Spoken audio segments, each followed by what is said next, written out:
আসসালামু আলাইকুম। আমরা দুর্নীতিমুক্ত রাষ্ট্র চাই, দর্শনমুক্ত রাষ্ট্র চাই, খুন খারাপি মুক্ত রাষ্ট্র চাই, ভূমিদস্যু মুক্ত রাষ্ট্র চাই, নারী দর্শন মুক্ত রাষ্ট্র চাই, ঘুষমুক্ত রাষ্ট্র চাই, ডাকাত মুক্ত রাষ্ট্র চাই, ছিনতাই মুক্ত রাষ্ট্র চাই, দলাদলি মারামারি মুক্ত রাষ্ট্র চাই। মানে আমরা সবাই কিন্তু শান্তি চাই।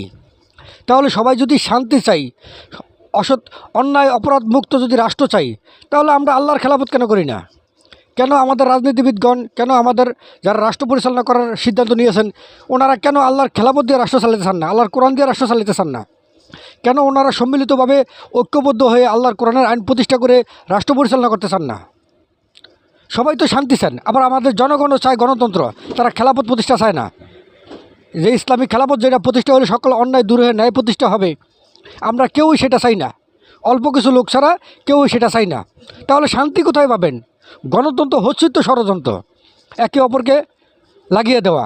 রাস্তায় একদল একটা ইস্যু দিয়ে রাস্তার জনগণকে নামিয়ে দেবে, সরকার প্রশাসনকে নামিয়ে দেবে বাধ্য হয়ে জনগণের যানবাহনের নিরাপত্তা দেওয়ার জন্য।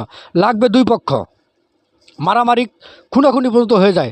জনগণের হাতে পুলিশ মরে, পুলিশের হাতে জনগণ মরে। কাকে কে মারতেছে? আমরা নিজেদেরকে মারতেছি। যারা আমাদের যানবাহনের নিরাপত্তাতে, আমরা তাদের মারতেছি। আবার যারা আমাদের যানবাহনের নিরাপত্তা, তারা আমাদের মারতেছে। এটা মূল উদ্দেশ্য হলো গণতন্ত্র।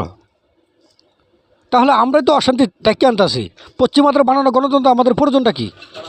আমরা মুসলমান, আমরা মুমিন দাবি করি, তাহলে আমরা কেন আল্লাহর খেলাফত দাবি করি না? আল্লাহর খেলাফত প্রতিষ্ঠা হলে আমরা শান্তি পাবো। কিন্তু যদি মানুষের বানানো খেলাফত চলে, তাহলে তো আমরা কেউ শান্তি পাবো না। শান্তির আশা করে লাভ কী?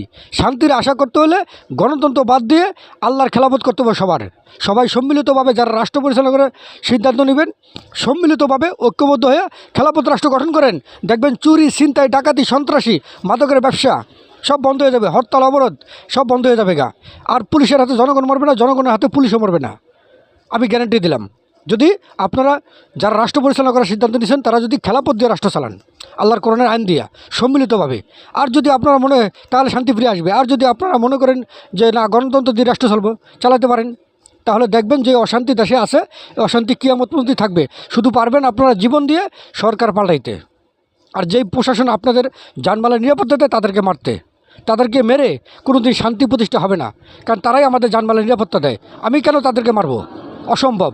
এই ধরনের কাজ হয়তো ব্যক্তিগতভাবে আমার দ্বারা সম্ভব না, কিন্তু যারা এগুলো করতেছেন তারা নিজের পায়ে নিজেই কুড়াল মারতেছেন। অনেকগুলো প্রশাসনের লোককে আপনারা এই 24শে আন্দোলনের পরে প্রশাসনের লোকদেরকে হত্যা করা হয়েছে। কিন্তু আপনারা যে অতগুলো প্রশাসনের লোকদেরকে হত্যা করছেন, আমাদের যানবাহনের নিরাপত্তা দেয় কে? প্রশাসন। তাহলে আমরা রাজনীতির কারণে প্রশাসনকে কেন হত্যা করব? এই ধরনের রাজনৈতিক দ্বন্দ্ব আমাদেরকে বন্ধ করা উচিত। এই জন্যই আমাদের আল্লাহর খেলাফত